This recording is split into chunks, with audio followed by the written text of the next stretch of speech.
Alright, tubes, we got a long requested video here. I think it's been about 2 years people have been asking me to start this thing. And so I finally decided I'm going to take it out, I'm going to start it for them. Got to keep everybody happy. The positive is the left one, yeah. So we're going to jump the battery, as you can see, because we tried once before and it just wasn't cutting at the other battery. It's about 5 years old. And so it hadn't been charged in a long time. It's just not gonna get the job done. So we put gas in it and we're gonna do a cold start for you. Here it goes. Go for it.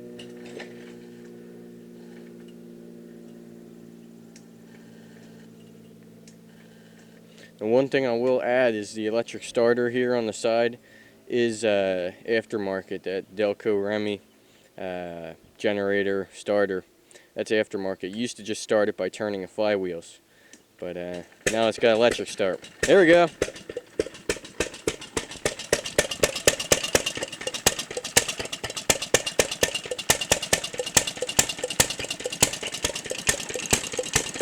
When's the last time you think you had it running? Well, it's probably been over a year now. Yeah. Started pretty good for sitting for a year. Yeah, it is pretty good.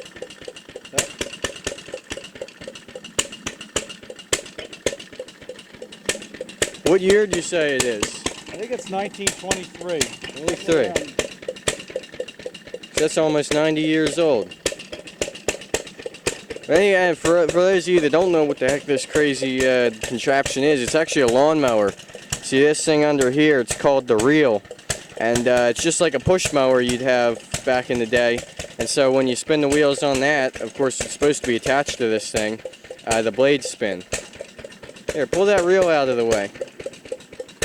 You see that? The blades spin when the wheels move.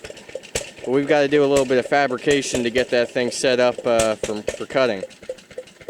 What we can do is we can drive it around and see if we don't lose control of it.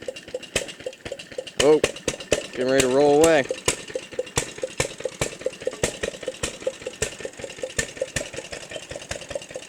See, it's got a big leather belt on the side here, and when you pull that little lever, it puts tension on it.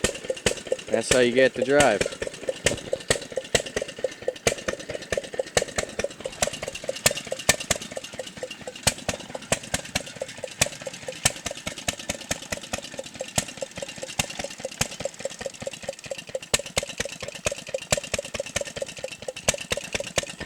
This is hit or miss, right? Yes.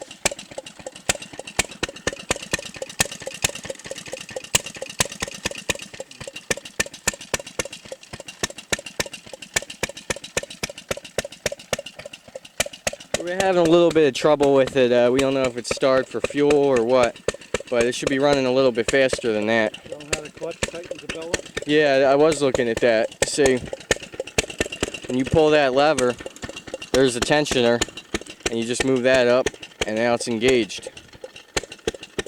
It's relatively simple, but back in its time, I'll bet you it wasn't a cheap mower. Any idea what this cost back in the day? No, somewhere in the booklet it has it, but yeah, we've got all the documentation for it. I don't know if it's original, but it's still everything's all there, so we can look that up and find out what it used to cost.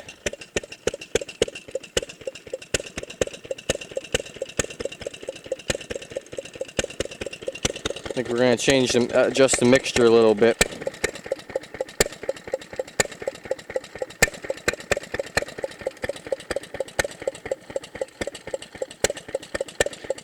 Just a little needle valve there we turn, and that adjusts the mixture.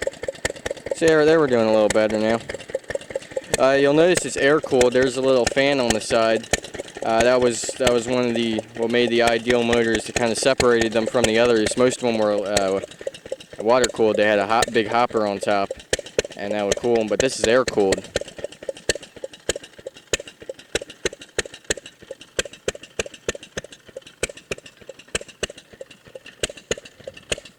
Now, my personal theory is that the big roller on the bottom is to create the illusion that if it doesn't actually cut the grass, it smashes it down and makes it look like you did.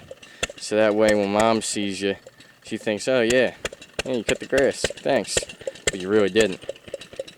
It's just my theory, though.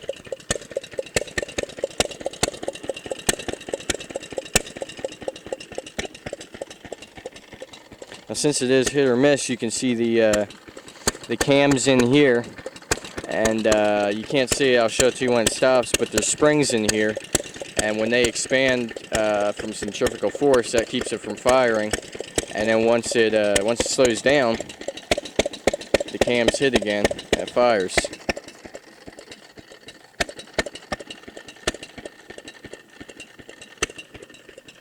I thought you might be interested in that. I know you guys have been wanting to hear this thing run for a long, long time, but I think it's not going to give us much longer. So, thanks for watching. Okie dokie, tubes.